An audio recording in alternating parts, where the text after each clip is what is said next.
در روز قیامت وقتی همه در صحرای قیامت جمع می‌زدن، چقدر روز دشوار و سخت، مشکل، گران که همه به حال خود سرگردان است، رب العالمین فریاد میکرده است، میگفت است که امروز در کجا هستند اکو دو شخصیتی که در دنیا به خاطر من همدیگر را دوست می‌داشتند. یعنی خداوند فریاد میکرده، میگفت دو شخصیتی که به خاطر من همدیگر را دوست می‌داشتند در کجا هستند، تا اینکه من اونها را امروز در سایه رحمت خودم جا کنم، یعنی از رنج عذاب قیامت اونها را خلاص کنم، از او گرمی و مشکلی و دشواری قیامت اونها را خلاص کنم.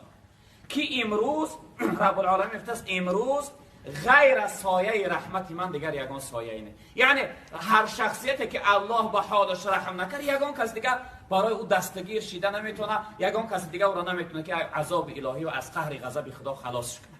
و این خاطر در این حدیث هم رب العالمین گفته که هر شخصیتی که در دنیا به خاطر خدا به یک رفیقش به یک دوستش دوستی کرد، در آخرت خداوند اونها را در سایه رحمتش جا میکنه. ببینید برادر عزیز چی فایده بزرگی. در روایت دیگر رسول اکرم صلی الله علیه و سلم فرمودند که من احب لله و ابغض لله و اعطى لله و منع لله فقط استکمل الایمان. گفتن هر شخصیتی که به خاطر خدا دوست بداره، به خاطر خدا بد ببینه، به خاطر خدا بذل و بخشش کنه، یعنی سخاوتمندی کنه، و به خاطر خدا خودش از بدی ها منع بداره، این شخصیت ایمانش به کمال رسیدگی است.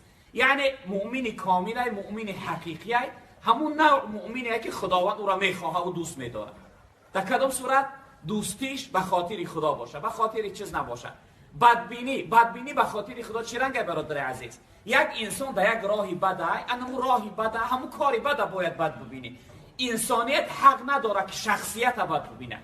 فرض کنیم یک انسان زیناگر، ما همون شخص زیناگر خودش بد دیده نمیتونه، فعلی بچه ما بد میبینیم، زیناگریش بد میبینیم، عرقخوریش بد میبینیم. یک انسان یعنی رباخور و دیگر نوع گناه، همون فعلی بچه بد میبینیم، و شخصیت نه، چون که شخصیت هر چیزی باشه بنده خدا هست. بد دیدن به خاطر خدا. بذل بخشش هم باید ریایی نباشه. متاسفانه امروز بعضی برادران ما معرکه میکنن، صرف و خرج یعنی اسراف زیاد میشه در معرکه هاشو، بعد میگوی قدر نک آخی ناخوبه، میگه من میخندن مردم فلان دامدار فلانی رئیس فریاد مینم این دستارخون کم باشه، یعنی من میخندن. یعنی که وقتی که ریا شد، ریا ثواب نمیگیره برادر عزیز. و این خاطر باید بذل و بخشش هم به خاطر خدا باشه، معن کردن خطا از همه گناه و بدی به خاطر خدا. در این صورت جناب پیغمبر گفتن که ایمان به کمال، ایمانت به بودی میرسه، ایمانت همون ایمان میشه که خدا ای تو میخواه و دوست میداره. و رسول اکرم صلی الله علیه وسلم در روایت دیگر فرمودند که ان رجلا زار اخا له فی قریه اخرى فارصد الله له علی مدرجته ملکا. گفتن یک شخصیت از یک شهر خیست به شهر دیگر، یک دوست زیارت رفت، یک دوست خبرگیری رفت. وقتی میگه رفت، خداوند یک ملائکه را ارائه کرد در سر در آمدن همون شهر، میگه به صورت انسان سری راه همین شخصیت گیری. فلما اتی علیه، وقتی که روبرو شدن، قال این تريدو، بعد ملائکه گفت کجا میره برادر، سفری تو کجا هست؟ این شخصیت گفت که قال اريد اخا لی فی هذه القريه، گفت در این همین شهر در یک برادر دارم، همون را زیارت اومده گستم، گفت نزد هم اومدم. گفت قال هل لك علیه من نعمت تربها، گفت آیا وقتی تو زیارت اومده مقصد یگان چیز گرفتن یا یگان فایده بردن هم زیارت، یعنی خونه دوست اومده، دوست ایس برآمدن تو را سر بدنت میکنه یا پولت میتیه، یعنی با نیت یگان فایده اومده. این شخصیت گفت لا، گفت غیر انی احببته فی الله عز وجل، گفت فقط مقصد من به خاطر محبت دوستی خدا، من یگان نیتی دیگه ندارم که من یگان چیزم بتیه یا به خاطر چیزش اومده باشم. قال، این ملائکه سنشی گفت فانی رسول الله الیک، گفت من خداوند به نزد تو رای کرده است، من فرستاده شده خدایم، بان الله قد احبک کما احببته فی، گفت خداوند من رای کرده است تا اینکه تو را بگم که خداوند تو را دوستت میداره، به خاطر همین که این دوست به خاطر خدا زیارت اومده. من خداوند رای کرده است که تو را خبرت کنم که خدا تو را دوستت میداره. ایرو چی دوستت میداره؟ ایروی که دوست به خاطر خدا زیارت اومده، ایروی انمی فعلات، ایروی انمی کارت خداوند تو را دوست میداره. یعنی که ببینه برادر عزیز که وقتی که یک برادرمون یک دوستمون به خاطر خدا دوست داشتیم، خداوند ما را دوست می‌داره. اما وقتی دوستیمون به خاطر خدا نباشه، به خاطر چیز باشه، از محبت و دوستی خدا ما محروم میمونیم. برادر عزیز گپ نزنید، هر شب بگن شما را. جناب پیغمبر صلی الله علیه وسلم در روایت دیگر فرمودند که المتحابون فی جلال لهم منابر من نور یغبطهم النبیون و الشهداء. گفتن شخصیت، دو شخصیتی که به خاطر خدا دوستی میکنن، در روز قیامت این دو دوستی حقیقی را خداوند در تختهای نور، یعنی در منبرهای نور میشینانده است و اینها را همراهی پیغمبرها و شهیدها یک جایه میکرده است. یعنی همنشینی انبیا و دوستای خداشو میکردن، شخصیت هایی که در دنیا به خاطر خدا یعنی که دوستی میکردن.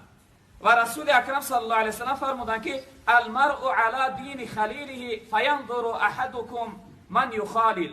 گفتن که هر یک شخصیت در رفتار و رویه دوستش است. وقتی که دوست انتخاب میکنی، دوست اختیار میکنی، نگاه کن که دوستی تو چه نوعی دوست است. البته را دوستی تو باید چی باشه؟ بهتر از خودت باشه. دوستی تو باید یک انسان صالح خوب باشه، چون که در رفتار و رویه او برای تو تاثیر میکنه. اگر دوست صالح باشه، انسان عالم باشه، انسان خدا پرست، خدا ترس باشه، ان شاء الله آیسته آیسته تو اصلاح میشه. اما دوست بد باشه و یعنی زناگر، عرقخور، دیگه نوعی گناه کن باشه، آیسته آیسته اون ستره میکشونه.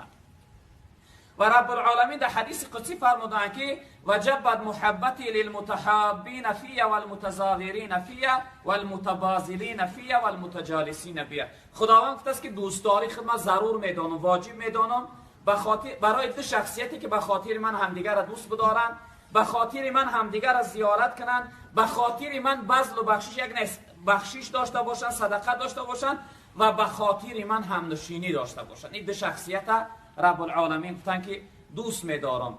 و رسول اکرم صلی الله علیه وسلم در حدیث مبارکشون فرمودن که افضل الاعمال الحب فی الله و البغض فی الله. بهترین عمل، دوست داشته ترین عمل در نزد خداوند، گفتن دوستداری و محبت به خاطر خدا ہے و بد دیدن هم به خاطر خدا ہے.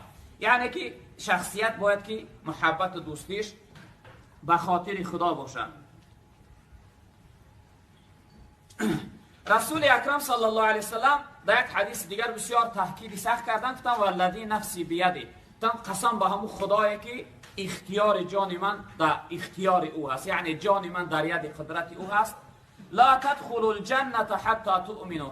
پس شما در جنت داخل شیده نمیتونه حتی که ایمان بیاره. تا انسان ایمان نداشته باشه، مؤمن نباشه و داخل جنت نمیشه، اگر در هر دین در هر عقیده باشه.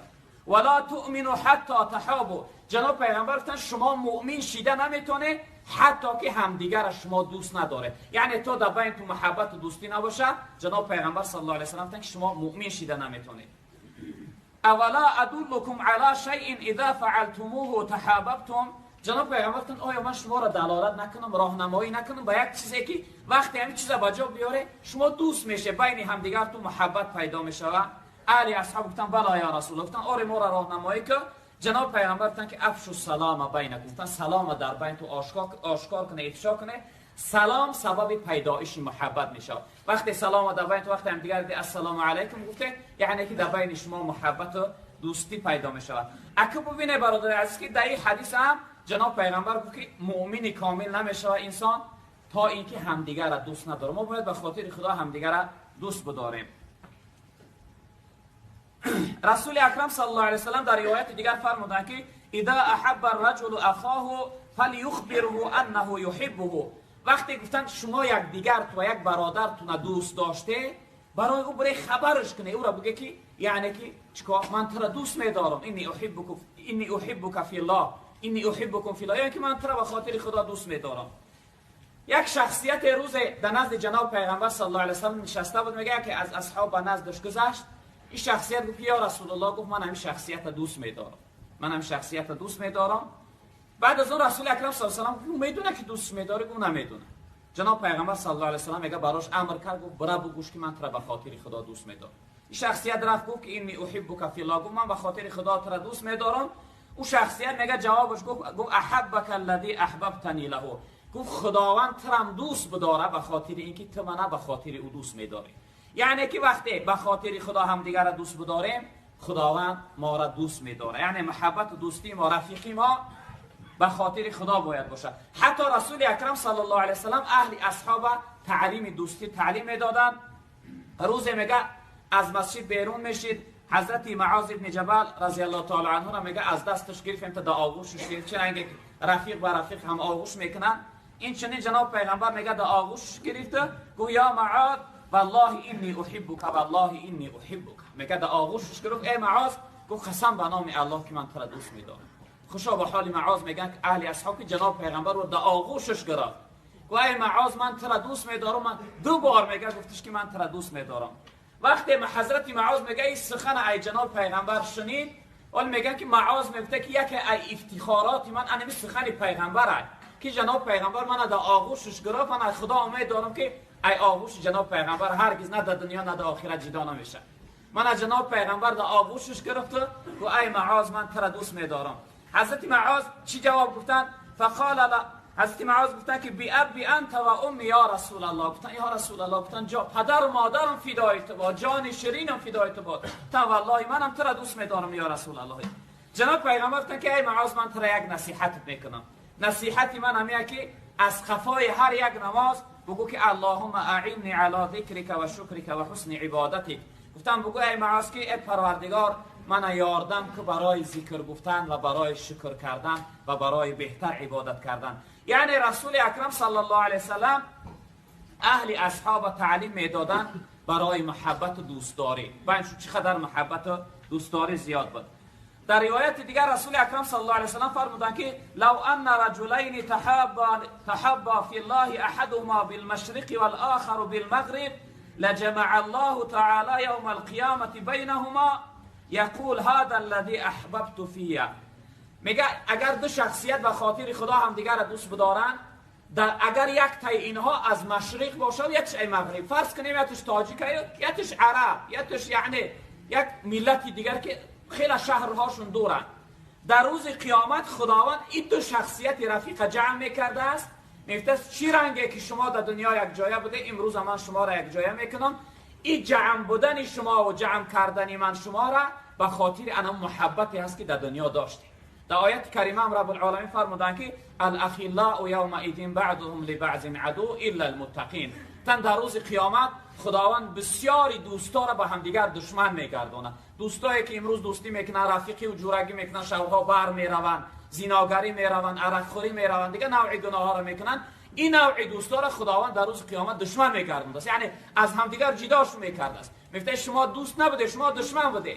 این شما را دعوت میکرد به سوی دوزخ، به سوی شیطان، به سوی از خدا دور شدن.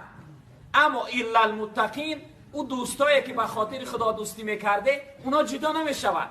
اونها همه وقت میشه. میگه دو دوستای در روز قیامت، یکش گناهگار دوزخی، یکش جنتی. خداوند حکم برآورده که یوم یفصل بینکم، امروز روز جدایی، من جدا میکنم شما را، هر کدوم تا کدوم صالحه، کدوم طالحه، کدوم خوبه، کدوم بد. میگه جدا میشه دو دوست، یکش جنتی یکش دوزخی. حکم برآورده این شخصیتی که جنتی میگه جنت نمیرفته. میگه پروردگار ما با این رفیق مو در دنیا به خاطر تو دوستی داشتیم، امروز هم باشه ما را جدا نکن. اگر رفیق ما دوزخ میبری، من هم همراهش ببر، ما جداگی نمیخواهیم. رب العالمین گفته به خاطر انمو محبتی که به خاطر من دوستی داشته، از روی انمو محبت من این دوستی دوزخی و جهنمی تا بخشیدم. میگه بگی ای دستش همراهی بر، یعنی داخل جنت شد. رب العالمین وقتی محبت و دوستی به خاطر خدا باشه، اگر رفیق جهنمی هم باشه تا آخرت تو از شفاعتش میکنی، یا اینکه تو دوزخی باشه و رفیق تو را یعنی که نجات میده.